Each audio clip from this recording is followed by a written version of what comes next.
There we go. Yes. Excellent. Good to see you. How have you been? I've been really well. Yeah, really well. How about yourself? Busy in a good way. Yeah, that's great. It's Good to also see. it's just crazy weather here in Melbourne, because you're in Queensland, are you? Yeah, Gold Coast. Yeah, we've had that traditional, 4 seasons in one day. Yeah, okay.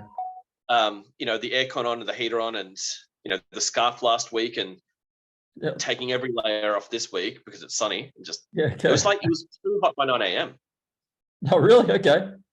Yeah. It's unusual for, I guess, coming into the start of November. Yeah, then looks like we might have storms. Yeah, okay. So yeah, it's doing its own thing. Yeah, okay. I mean, look, it's raining up here, which is not a normal day in November in the Gold Coast. But I'm still in t-shirt and shorts. So I mean, no matter what the weather, it's just t-shirt and shorts, almost like I'd say 11 months of the year. That's the Queensland lifestyle. Yeah, totally. Well, look, thank you for making some time available today. I know you and I have caught up over the last 2 weeks to talk about the NDIS opportunity that you have kind of what I've deemed like cracked the code on. And we have a whole bunch of our e-hypnotherapy community members here as well who have access to the chat. And I'll just bring that up. Can everyone hear me okay? I know Scott can hear me okay, so I assume everyone else can hear me okay. Just give me a thumbs up or a yes in the comments. Yep, awesome. Thanks, Michelle. Cassandra, great. Vaughn, it's crazy here in Perth. Should be sunny, but it looks like rain. Yeah, I think it's just crazy everywhere at the moment. So what I'd love to do, Scott, because I know you're busy and I know everyone else is busy as well, is not take up too much time today, other than, I guess, just sharing a little bit about how did you come across this? I mean, what the NDIS is a government-sponsored scheme to help disabled people or people with a disability to improve their quality of life and get access to different resources in the community. How did you get into this? Like, where did you start? Tell us a little bit of that origin story of how this came about. I'm happy to tell you the story. Also, a lot of people just keep telling me that I'm lucky. Yeah, okay. But also it's because every time you take any action or anytime you take any step, and I'm sure like you would have seen this like throughout your entire life, there's always somebody saying, oh, be careful. Yep. And let's say there's 10 steps you need to take. And for every one of the 10 steps, there's 1,000 be carefuls. It's like, no wonder people kind of, don't take that first move, because it doesn't matter what it is. It really affects a person on an emotional level to have so many people scaring them all the time. Because let's say if a dog pops a balloon and develops a lifelong phobia of balloons, they can't teach that to their puppies. Yep. But we are so good at humans of scaring the whatever word you like to insert out of each other. And we do it all the time. It's like probably everyone listening could have had an example of themselves this week of someone saying, be careful, which is kind of, be careful is not advice. It's not specific and it doesn't actually mean something. To me, be careful just means have anxiety. Get stressed. Be stressed. Let's say like there's 10 actual physical stairs. If somebody says, watch out for the third one because it's broken and it won't take your weight. So step from step 2 to 4 and then you'll be fine. That's specific advice. Or like this week's lottery numbers are, that's specific advice. Yeah. But back to because you asked with the story of like the NDIS stuff. For me, because I interviewed celebrities and then I was like on the radio a couple of weeks ago, and then like the government fund clients, just all these things that happen, they all start the same as in like, I'm out there a little bit more so I find people. Yep. Or people finds me because I'm out there a little bit more. I'm just a little bit more active, or else they couldn't find me. Yes. But then what I find then is like once the first WorkSafe client came through, so before I even sort of knew what the NDIS was, I had like one client who'd come for something on WorkSafe, and they were just like paying each week just through my FPOS machine. And I didn't know that they were getting reimbursed. And then they're asking me, can you just charge them instead? Because like, they reimburse me, but can you just like email the invoice to them so I don't have to put it on my card? And then I don't have to like wait, a week or 4 weeks to get reimbursed.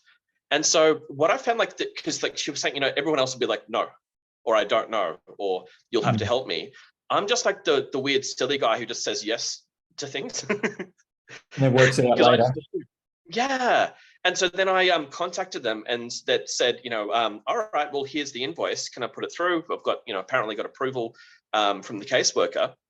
And they've gone, well, what's your NDIS number? I'm like, I don't have one. Like, well, are you a registered provider of NDIS? Sorry, not NDIS, sorry, of WorkSafe stuff. I'm like, no, I'm not. And they've gone, okay, well then, no, sorry, you can't get that invoice approved.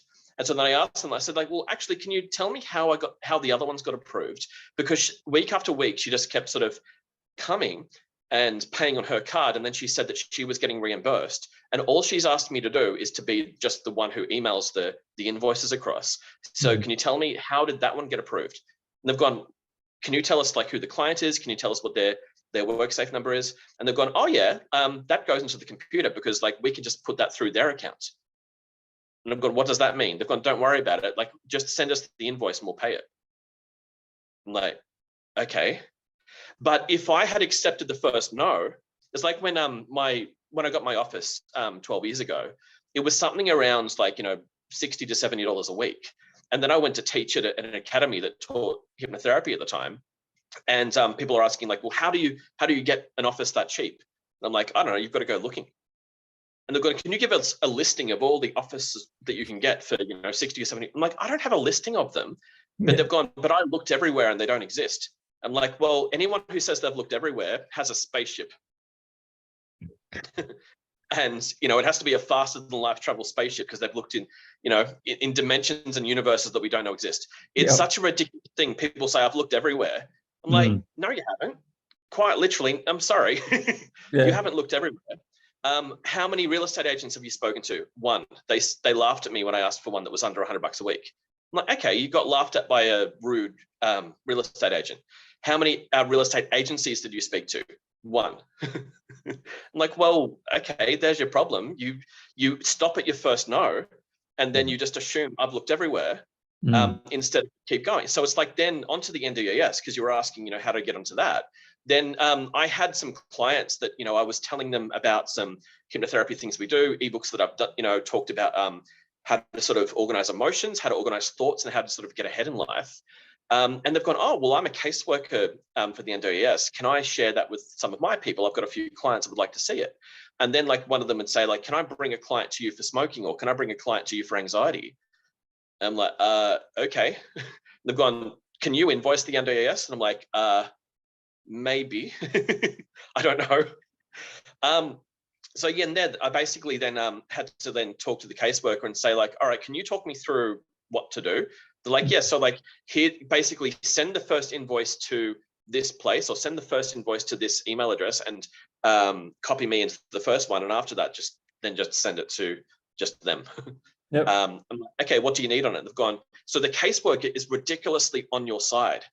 So if anybody calls up any caseworker from the NDIS or the NDIS themselves, they'll say to you like, okay, here's your billing code.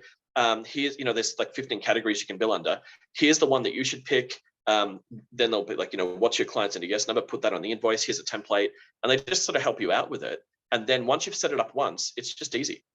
And then eventually, like, they moved us onto the online portal where you just like put in your hours at the rate of like $193.99 per hour. And you just like say basically like your hours, and 4 days later, they pay into your accounts. So and this is like, there's no resistance to price or anything like that from the client's perspective, because they're not the ones that are actually paying for it then. Yeah, and this is probably where we need to be a bit careful to make sure that we're really protecting the NDIS by like making sure that we're using it to really, really help a person. It's like the two things we want to do: decrease suffering and increase function. And that's why, like with my brother and I, like our whole thing, like next year, we're not going to be so much like anymore working with hypnotherapists or coaches or anybody like that.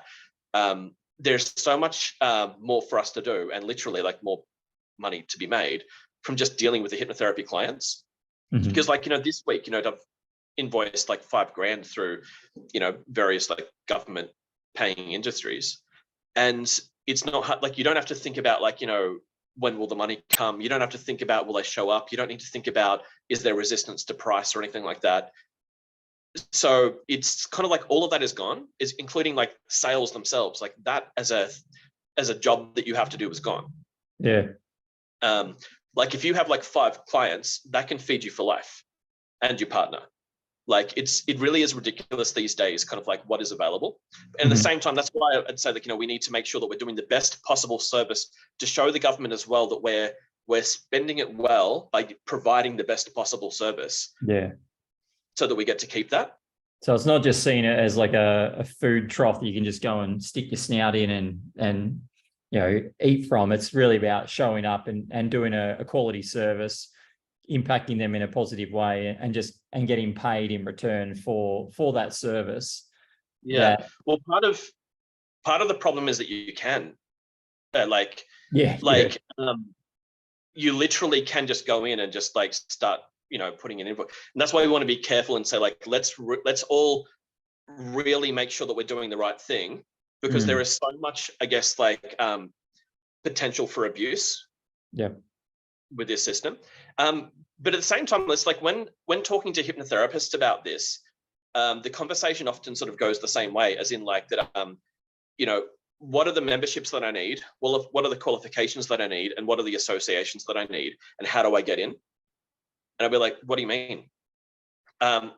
So with like the NDIS, like what I felt like through the pandemic, there's been people that have they've spent their funds on like $90 an hour for drum lessons.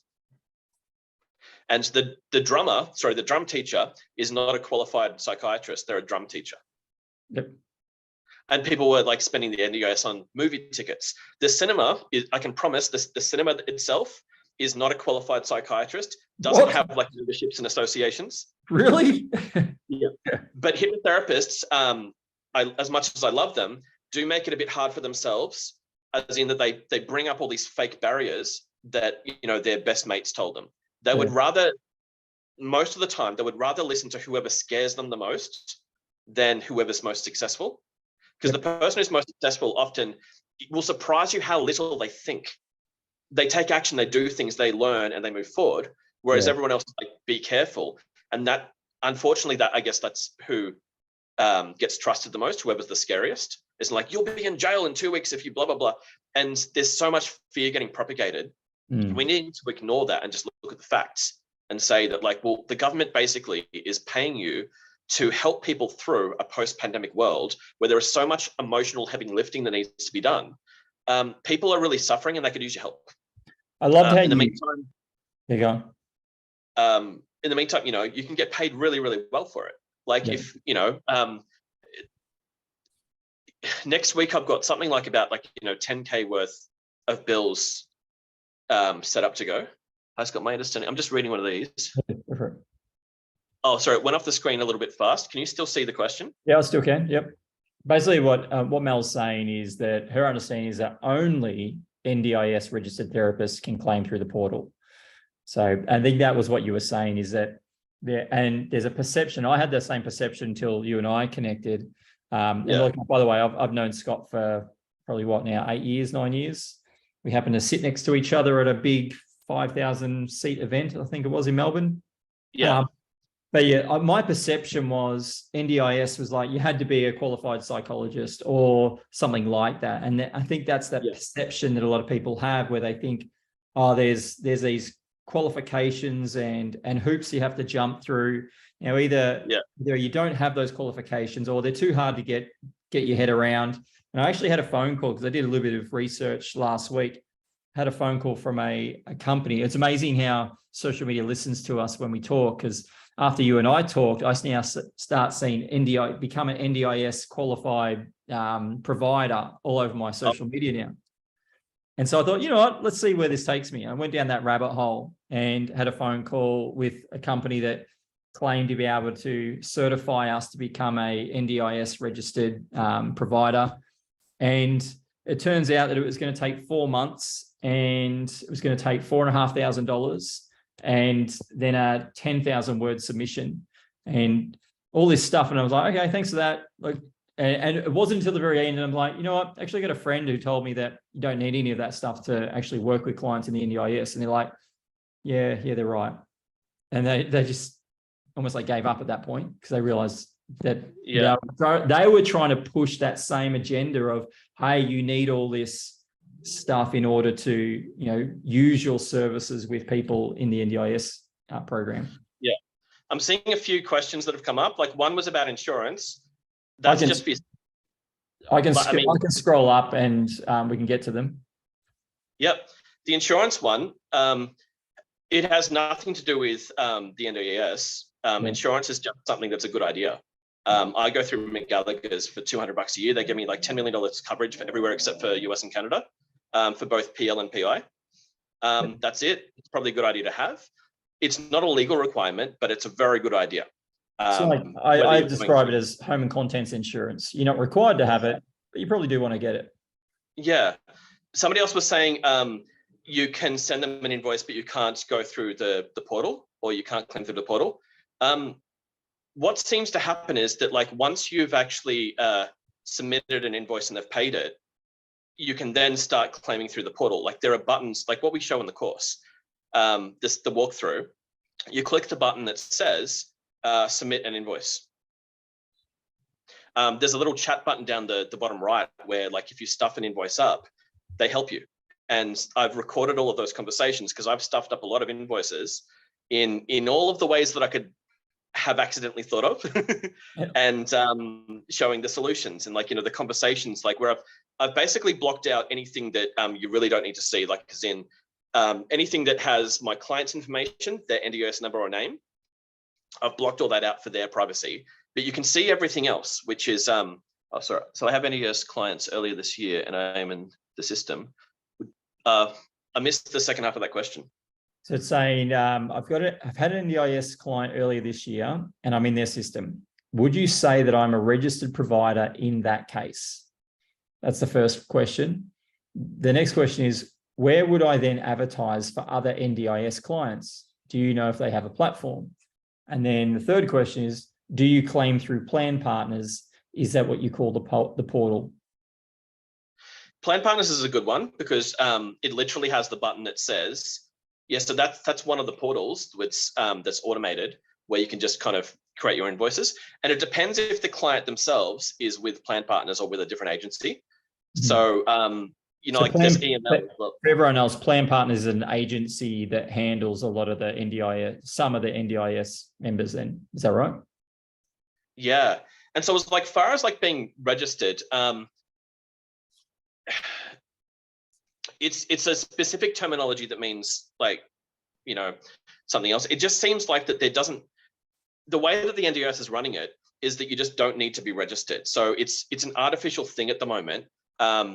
And the more people are using that terminology, the more people then think that it's a thing that needs to happen. Whereas like, that we talked about like the movie cinema, it's not a psychiatrist. It's not registered for the NDIS. It's just a way that people can spend their funding. It's quite literally that the case managers are helping out their people by allowing them to be more flexible in how they get help. And the government's then allowing the case managers to be that little bit more flexible. So they've got basically, there's 15 different categories that you can basically charge under. The caseworker tells you which is the right one to use. The same as in the course, like we're like, here's the code. Just so many boundaries have been taken away that you just don't need to do those things. So there was also a question about like, where do you find these people? Yeah, the various agencies. Yeah, the weird thing, the government doesn't provide any services to anybody for any reason. The government provides funding, or we could say the taxpayers provide funding. The government then basically sends out that funding to agencies, and then the agencies then, so you basically never deal with the government. You don't deal with the NDIS. You deal with agencies that have caseworkers that have clients. But somebody was asking like, where do you find clients? Quite easily. It's like that if you either, let's say like you want to spend money, you can go on one called My Care Space, which will basically advertise you to caseworkers and people on the NDIS. If at the moment like you're penny pinching a little bit just for the moment, and you need to use a free option, as long as you get in front of them, you're fine. Like if you go into their Facebook groups, just type in NDIS into Facebook, look at the groups that come up. But what we talk about in the course, if I just sort of give this away for free, is that you absolutely have to think from the caseworker's point of view. It's kind of at the point now, like where if I'm allowed to use this as an analogy, let's say like there's the hot chick at the bar, right? Sorry for using this, but it's like, I'm just thinking, how do we explain Yep. this? Yep. Every single man, let's say like 50 men this hour have asked her, like, would you like to be my girlfriend? Would you like to be my girlfriend? She's heard it before and she's a little bit sick of it. So let's say it's kind of like that, but the casework is like someone said, you know, can you send me clients? Can you send me clients? It's almost like, can you make me rich? Mm. Can you like just give me access to their funds because I just have a bank account I'd like you to fill up? It's quite a selfish approach, and that's what you find most people in those Facebook groups are doing. Yep. Whereas that like anytime we move from like, you know, people have learned so much brilliant stuff about psychology and marketing, and all of it comes down to, besides like technology, comes down to how do you message from the other person's point of view. That's all of marketing, right? But as soon as we have something like we're talking about government funding, it's easy to forget all of those intelligent things that we've already learned about. Maybe we should still come from the caseworker's point of view when we promote ourselves. Yeah. So how many people would maybe spend like half an hour interviewing a caseworker to say, what annoys you, caseworker? Like, and then the caseworkers might say things like, clients crossing boundaries and contacting me at all odd hours. Clients asking me to say, you know, I've got this brilliant idea for a business. I just need you to buy me like a giraffe and an elephant to start my zoo. Like all these things that are, that I'm exaggerating a little bit, but basically the idea is that these people that the caseworkers are looking after can annoy the caseworkers. This is good news for you, because then let's say like if you enter one of these Facebook groups and you come from the other person's point of view, being the caseworker, and you say, NDIS caseworkers, are you having trouble with boundaries? Download my cheat sheet to learn the quickest 3 tips on how to maintain healthy boundaries with your clients. You then have a relationship, a trusted relationship with a caseworker who could send you clients for life. But then you can go, oh no, this is too many steps. And like, okay, but we're in this world now where people are opening their mail over the bin. You don't need to do this forever, but you need to just do it for a little bit to attract the attention of the other person from their point of view. If that makes sense. Like if you can really think about like what is annoying caseworkers and how can you solve a problem for them, they'll repay you with, like, say if they give you, let's say you attract 2 caseworkers who give you 5 clients each, 10 clients, that'll feed you and your kids for life. Yeah. So the traffic is easy. Type in NDS into Facebook and go, boom, here's some groups with thousands of members. But then go through the group and look at how boring everybody is. And look at how everyone just puts up a picture of their face and says, hey, I've got these qualifications and skill sets. Send me clients, please. And they get 0 likes. I've seen a lot of that over the last 2 weeks. Like everyone just like, here's my resume, and that's it. Yeah. And then somebody then wants to bring ethics into it and say, oh, well, you're manipulating people then. I'm like, well, is it manipulation to buy someone flowers or to buy them a birthday present? Is it manipulation to listen to someone and go, oh, that's how you'd like me to be around you?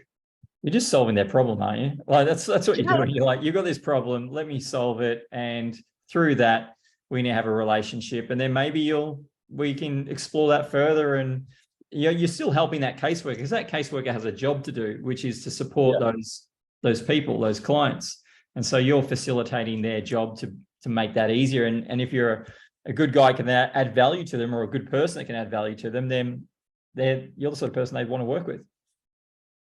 Yeah, 100%. They're going like, you've solved my problem. What's another, you know, I'll keep listening to you so you solve more of my problems. Yeah. Like the caseworkers, they get to the point like where they're so disempowered, they can see this, a client that's got $100,000 fund, they're asking for stupid things so they can't access it. What are the main issues you work with on your NDIS clients? Do you have to articulate to the plan manager? Right, okay, so there's like the in session and out of session. Sorry, the anxiety is one of the best things to talk about, as in like, this is what I'm helping them with. Under the umbrella of anxiety, inside the session, anxiety can cover a lot of ground.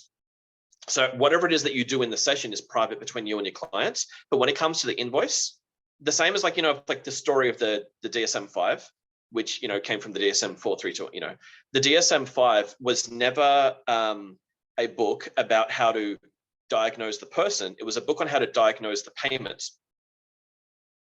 It was a book for reference for the insurance company to know how to bill.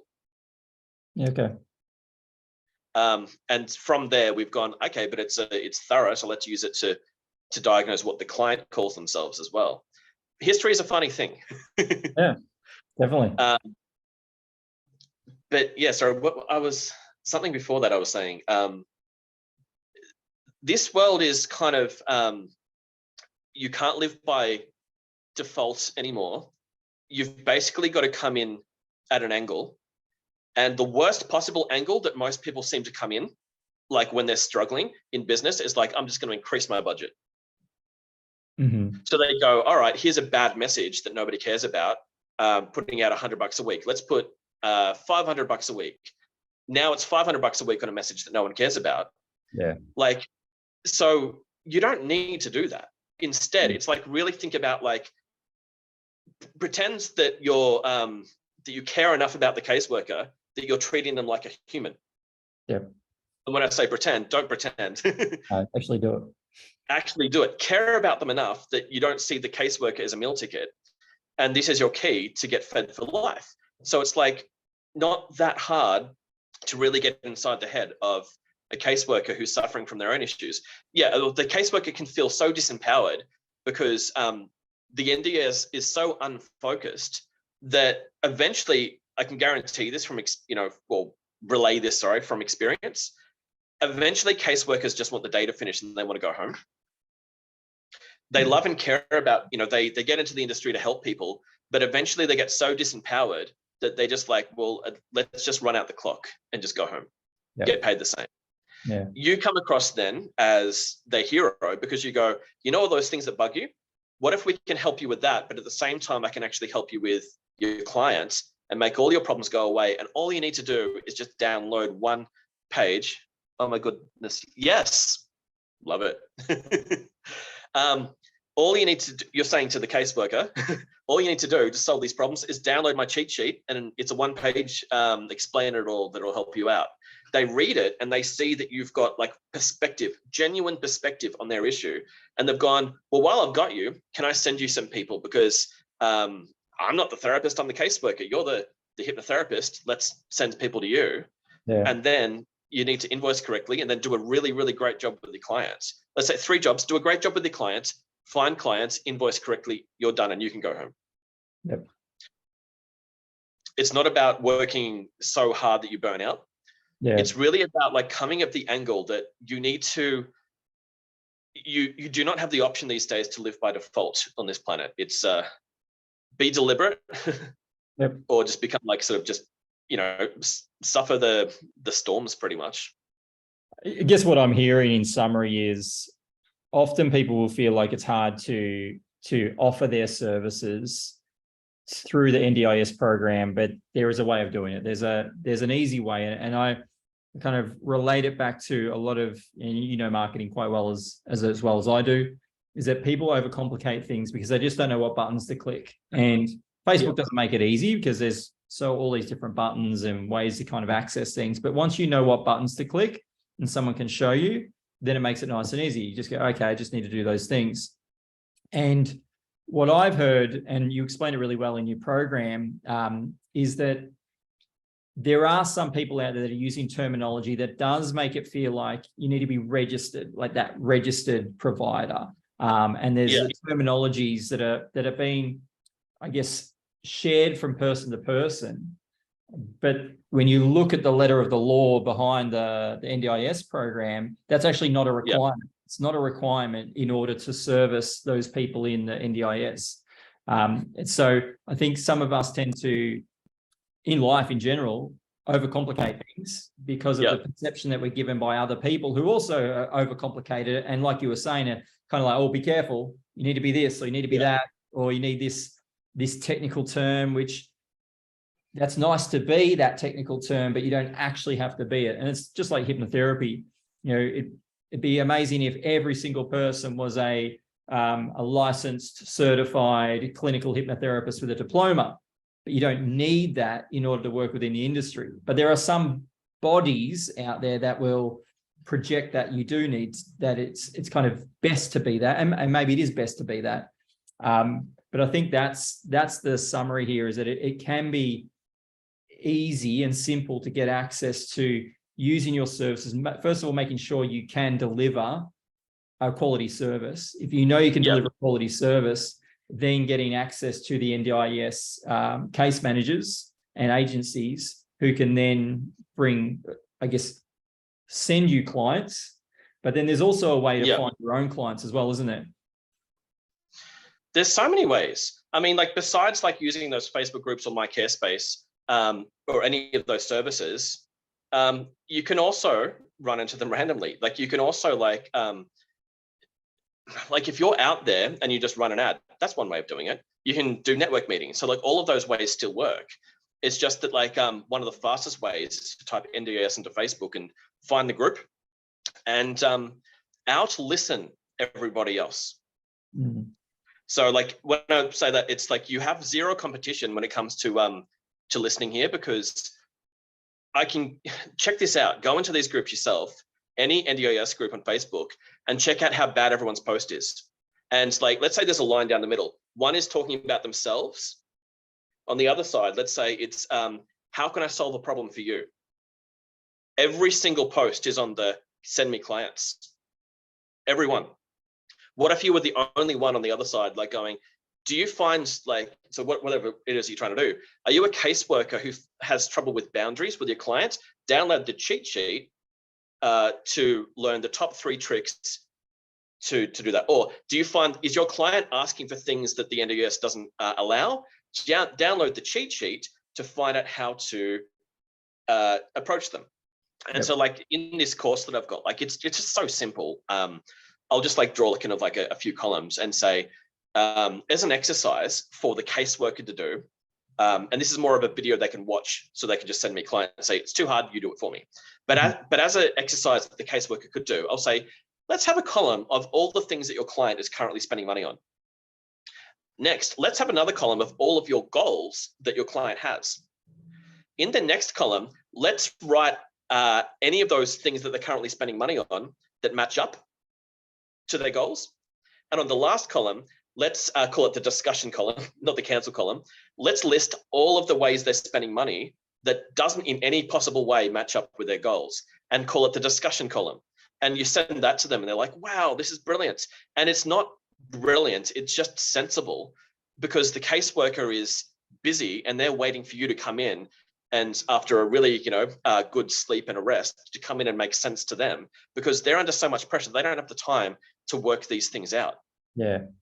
They're just too busy on the hamster wheel, just doing their job. They can't kind of step back and think with strategy and go, hang on, how do I make this easier, and think differently about it. Yeah. Absolutely.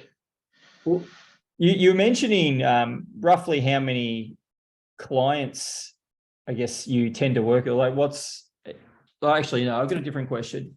So a lot of people in this program tend to have like a program that they would offer, and it might be, say, a $1,200 program, and that might be 4 weeks. Is it possible to invoice someone for a program when you mentioned earlier that NDIS will only accept invoices for like $192, I think you mentioned, per hour? Is there some insight you can give around that? Like, does that mean you have to give up your big program that might be $1,200, or is there a way of kind of shoehorning that in somehow? Literally, the answer is in the question. It's they will pay $193 per hour, $193.99, and not a cent more per hour. Yep. So the caseworker, I'm not saying this, the caseworker is saying this, they'll say backdate it. They'll say divide it by the hourly rate and adjust the hours per. So this is what I've been told. I'm not suggesting this. I'm saying that this is what the caseworkers have said to me. And then I've had a friend who's put through like a 6K program, and the caseworker says, backdate it or we won't pay it. So she backdates it and they pay it. But they divide it by the 193. You're like, hey, $6,000 divided by 193. How many hours is that? Yes. So literally the answer, just do the maths. Yeah. But basically the NDIS will never pay for a session that hasn't happened yet. Mm-hmm. So it has to be, that's why they're all saying backdate it then. Yeah. Or if the program's, from now weekly, it's like that whole program idea, like when we first started, let's say like with the hypnotherapy stuff, I bought a Gemini program with NDIS, and that was thousands. Yeah. So like with the when we sort of started, we're like, oh, here's one session of hypnotherapy, but if you just sell that, then you need to attract like 40 new or 20 new clients a week. Or if you have a program of 6 or 8 or something, then you only need to attract 2 or 3 or something to have a business. But it's like that's as much as the market sort of wanted to commit to, like 6 or 8 sessions or something. And then if someone's really good at sales, they'll commit to a 30-week plan or something like that. Because this is something else you were asking me before, and we should probably bring it up, that you were asking what kinds of clients you get through the NDIS. Those clients prefer to work with you a little bit more slowly, and they're not looking to contain it within 6 weeks.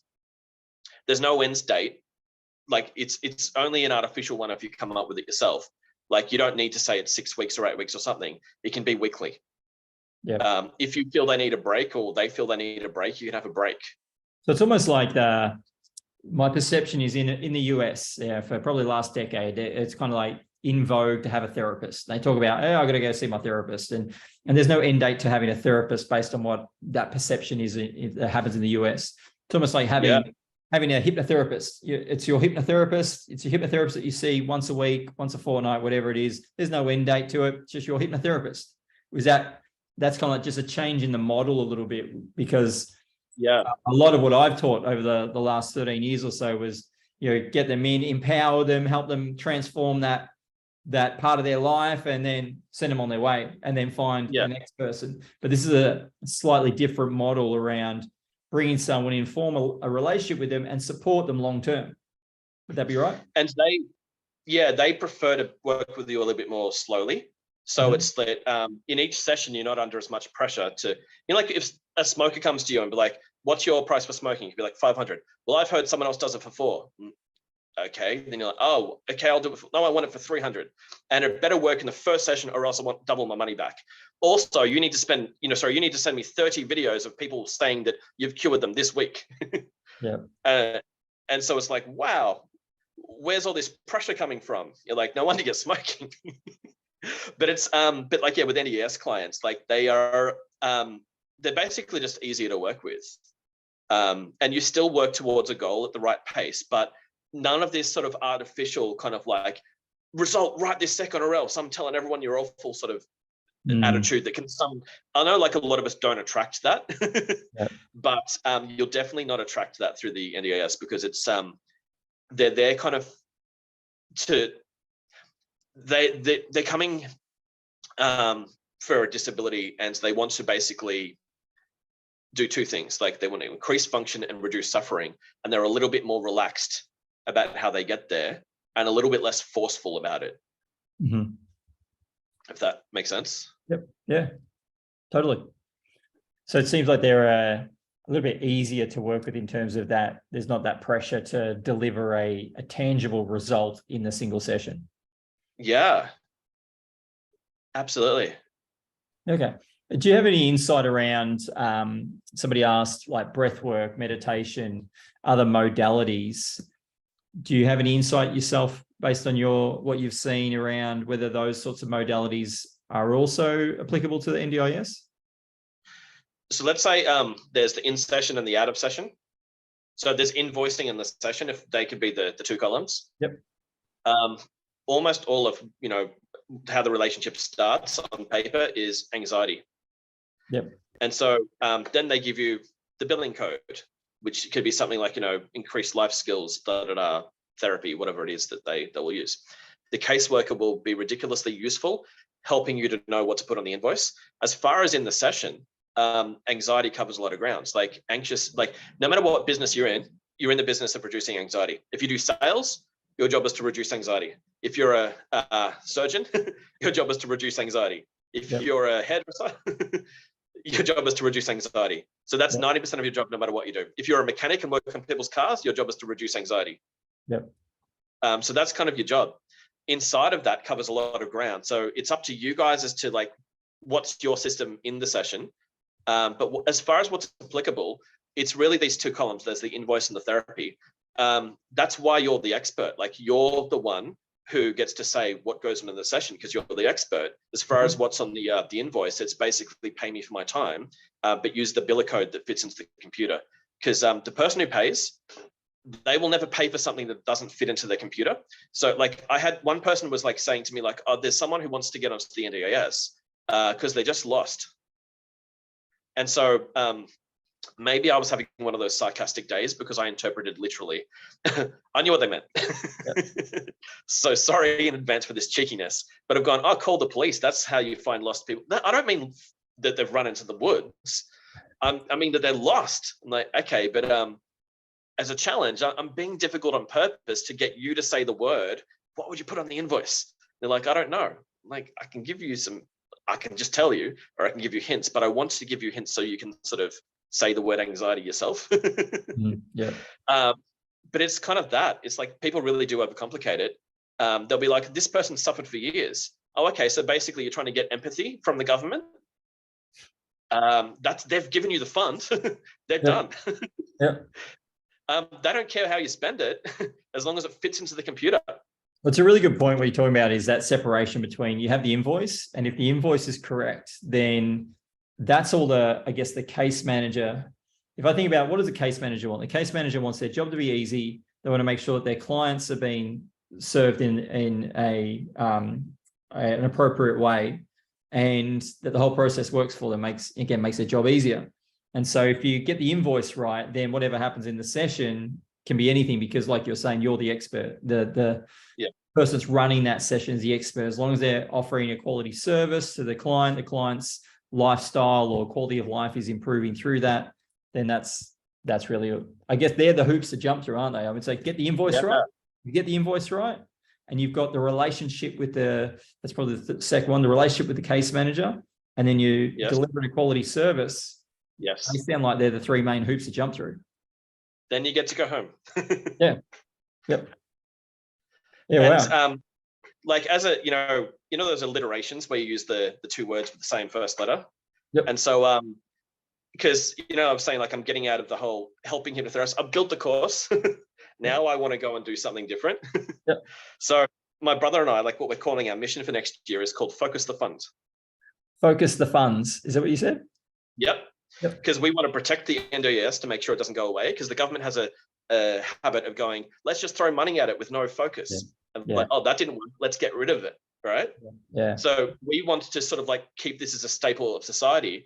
And we're not going to get to keep it if people just sort of abuse it. So going into this, because right now it is so ridiculously accessible that you can just do this. You can basically write your own checkbook. What I want you to do is to really think about the contribution to what we're doing. Focus the fund with us. Help, whatever you do, help us focus the fund. Whoever you're working with, find out what they need and help them to get it. Mm-hmm. Help us to basically help yourself, because you're going to earn a lot through this, which is great, but really make sure that the caseworkers are getting what they need and the clients are getting what they need. And then we'll just be really happy, because I think this is a mission we could all take up. Help us focus the fund. Yep. Well, I mean, you raise a good point, which is a segue into the fact that you have a program. I went through the program, I think 2 weeks ago now. It was an awesome program. It was quite direct and easy to follow along with. And I know you've released some new videos. I think it was last week. You sent me some new videos. 3 years. Which just shows everyone how to get access. I mean, it really unpacks what we've been talking about over the last 40 odd minutes around how to get access to the NDIS. You've got examples on the specific Facebook groups to go to. You've got examples on paid ads. You've got examples on how to reach out to the case managers, how to speak to them. You've got examples of how to fill out the invoices. It's all just laid out in front of people for this program. So it took a very long time to put together. Hey? It took a very long time to put together. Yeah, okay. Yeah, look, it's definitely well thought out and easy to follow along. It's not overly technical. It was quite exciting when I went through. I was like, wow, that's why I kind of reached out to you and said, hey, can I get you along to this call to share it with other people? Because I think there's a whole bunch of our community here that are either accessing it, but maybe not realizing how much they could access it further. And those that might have been like me 2-3 weeks ago, thinking, oh, I was in the too hard basket, not a registered provider. There's so much red tape to go through. But what you show, and you're living proof of it, is that that's all just bullshit. Like there doesn't have to be red tape. It doesn't have to be hard to bring your expertise to people that are in need of it.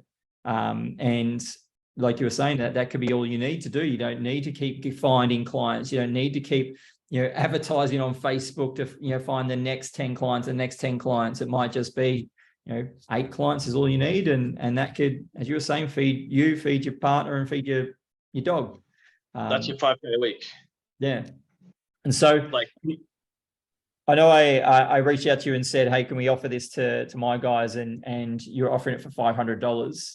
And you've put together a special package. Do you mind like going through them, because you know it better than I do?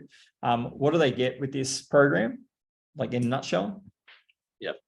This one, those 3 things you listed, like the 3 jobs you have to do before you get to go home, it lists them from start to finish. Yep. And so basically it shows you how to get the clients. It shows you exactly how to basically build the relationship with the caseworker and shows you where to find them. But the bonus is that there's also, don't know if we talked about this part, but there's the 5 months of business training as a bonus that I've sold for, I think it was around the 3 grand mark most recently, that I'm giving as a bonus on top of this, mainly because I'm getting out of the coaching and getting just into just more building the focus, the fund with my brother. So I'm giving this stuff away with you guys. There is we put the 7-day countdown on the page, because it's basically, I reckon the people who want to jump in will do it. Like, what do we say, $3.95? Yep. That's not sort of like get rich money for you and I. No. So it's that we're like, here's everything, and if you're interested, you'll get in. If you're not, then you won't.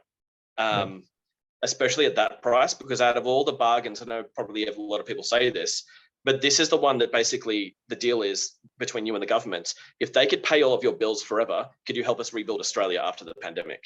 That's the crazy deal that's on offer from the government at the moment. Do you want to be a part of that? If you do. Do you just want to retire and do something, little less stress? Then it's probably not for you. But through, like, whether you read or whether you watch videos, it's all there in all of the modalities to help you to go from start to finish. You say something, I'm pretty sure you say this in their course, and it really stood out in my mind. There's this emotional effort that the government has to handle, and they don't have the skills to handle it. And so they're looking for people like us to handle some of that emotional effort, who wasn't exactly the word, and you'll probably know it, but you better say it better than I can. But you were kind of saying something like, if you are emotionally resilient enough to take on some of those people's concerns and deal with it through therapeutic means, then the government's willing to pay you for that, because you are helping Australia improve as a general population. I think maybe not everyone's as, like, I guess, boring as me and watches these Parliament videos.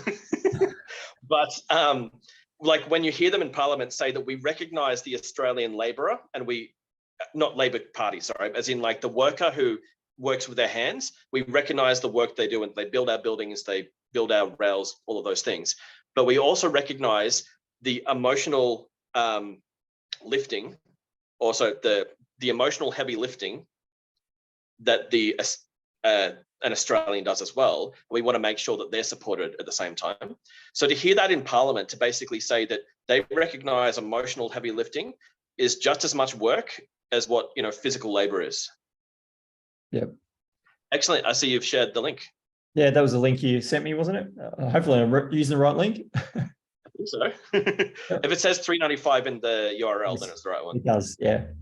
Yep. And you were selling it to other people last week, I think, for $500. So I asked you whether you'd do me a favor and give my guys a discount. So I appreciate you doing that as well. That's all right.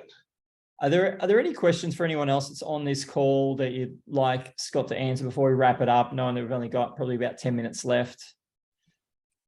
Lisa's asking, do you find that NDIS clients prefer face-to-face sessions? Do you have any comments on that? I mean, during the pandemic, people did Zoom a little bit more. after it was over, I had more face-to-face. I mean, it depends. I haven't really found like a huge kind of anything decisive there. Depends also on what you offer, because they're just people. The biggest difference I can tell is that because when people aren't paying their own bills, they're a little bit more relaxed. So unlike someone who says, you better get me a result this session, or else I won't be happy. You don't get that with NDIS clients. But as far as like Zoom or face-to-face, it really depends on what you offer. People go either way these days. Yep. Great. Good question. Making sure we've got any other questions. So if the NDIS client, wants to join a group program with you and a few other non-NDIS clients, you can just do that and just invoice the cost per hour over multiple sessions. I think the answer was yesterday, isn't it? Like if you've got a group program, NDIS client comes in, the invoice would then be still split out by $190, $193 based on what that ever equates to in the total price. That's how I will be spending my entire next year. That's what? That's how I'm going to be spending my entire next year in doing that exact group thing. Yep. And helping people to focus their funds. If I can take a little bit of each person's and help them to then see the right experts. But absolutely, like the group stuff, the idea is that like you've been given a lot of leeway here, like a lot. So at the same time, it's that what we want you to do is to really, really help out the country. Can I have a very quick chat with you after? I don't really have like a lot of time for these things, but like if we can do like, would you be happy with something like, a refund period? Yeah, like I think so. I think that's a good thing to do. Yep. And that way, Von, you can probably just send me your question as well if you like, because I've gone through Scott's program, and I can get back to you with that with an answer. But what's the refund period that you'd be happy with? 7 days is probably enough. That I mean, it's before you get in, knowing that like if you get 7 days to go through it, the no questions asked, just let us know. If it's not for you, that's fine. Michelle's saying she's keen. She can't do it till next Wednesday, which is 8 days. Can we extend it to 8 days? As a refund period? No, she just can't. I think she's saying she can't buy it for 8 days. She gets paid in 8 days' time. Let's take that question offline, because definitely we can help you out. Generally what we do is like we get like some kind of a commitment, like whether it's a card number or something. Yep. But let's take that offline. Sure. So could they do a group program even if it was for weight loss and put it down on anxiety? Yeah, because you can help anxiety around weight loss. So I think that was the key. It's like under the umbrella of anxiety, anything else, you can have anxiety about your weight. You can have anxiety about, like you say, in sales. You can have anxiety about how to grow your business. You can have anxiety about sleep. It can be anything, right? Am I interpreting that correctly? 100%. Yeah. I think you should do the course instead of me. Well, I've done your course. So yeah, I'm happy to be I'll be telling other people about it, which is why everyone in this group knows this is very, very rare. I don't normally give people access to this group and I guess offer what they're offering. But because I went through your program and I know the value of it, and I would say, look, I don't think anyone's going to need that refund period anyway. It does what it says it does on the tin, as they say. It absolutely helps people get access to the NDIS program to find clients. It just gives you a lot of certainty. And that's what I loved about it, is it showed you exactly how to invoice, and you share a lot of those mistakes that you've made and why it didn't work. And it just could be like one or two few things that just misaligned or not quite right. And so I love that you really do kind of peel the curtain back. And the fact that, I didn't know you were getting out of the coaching game. So that's really cool to hear that you've got this other bigger project coming along. So I respect that you are still willing to, you come from that place of contribution and you're still willing to share it with other people, even though you're kind of moving out of that space and doing something completely different. So I would say to anyone that's watching this, and even if you're watching the replay, I would say if you want more clients and you want clients that are really going to be solid clients, that you don't need dozens of them, you only need a small number, and you're willing to put in some effort to help those people and help them over a long period of time, And so it's just a Yeah. different way of thinking about it from all the ways that we've been talking about, which is, get them in, change their life, get them their result, send them on their way. Different way of thinking about it, but it feels good because you are, like you're saying, building up Australians. You're helping other Australians to recover from anxiety that's been caused by, I guess, COVID and all the other things that go on with life. Absolutely, because we're in weird times. Yeah. And that's why, like we're in the great out west, or whatever they used to call it, like the great unknown, the undiscovered country. Yep. And all of our habits have to change a little bit, but everything about this is good news. If you're someone who's studied a lot and don't really know, or hadn't known exactly how to move forward with it, it's like, well, if the funding was taken care of, could you just deal with the people? And that's literally the deal the government has. Guys, thank you so much, everyone who's signed up. Thank you for everyone who's given questions. I'm seeing them pop up. You guys are amazing. What else do we need to say? Look, I think that's it. I think we'll wrap it up there. Scott, I want to thank you for your time. It's always fun to chat to you. I'll be chatting to you again sometime soon anyway. But look, I really do appreciate you making this opportunity available to our community as well. And for anyone else, if you're watching, like it really is an amazing deal. I mean, like it really should be probably about $3,000 to $5,000 for what you're offering to people. Because let me go change that. Yeah. So get into it quickly before Scott changes the price. You really are showing people how to potentially make $5,000 a week, and to just have that, solid. Now that's the financial component of it, and then you've got the humanitarian component of it as well, which is to really serve people and no longer have to worry about, how do I find the next client? How do I find the next client? How do I find the next client? It's like, what, that is, it's a whole new way of running your business. Like you're saying, the bill's going to get paid. You just need to serve your clients. And if you're comfortable with that. Because how else you're supposed to discover these opportunities is that you're supposed to watch every single thing that the politicians say in Parliament House to find out what the next funding is, or to watch the budget as it comes. I'm not going to, most people aren't going to sit through and watch that. So it's so when the NDIS came out, it got into full power really in 2020. How was the average person, how was the government telling you, here's an opportunity for you, let's see how you use it? But it's just the world's best kept secret. Yeah. Especially how to use it. They go, that's not our job as the government. We don't tell you how to use it. Just good luck. Yeah. And so that's it. And that's what you've done. You've decoded it. You've decoded it for other hypnotherapists and practitioners and coaches to go, oh, is it that easy? And that's what it was like for me. I was like, oh, is that easy? What have I been doing? Making it harder than what it needs to be. Yep. And I really hope it helps people. And I really hope it helps the people to help the people. Yeah. If this could be a pay it forward event, it'd be very, very good. It'd make me very happy. Yeah, perfect. Awesome.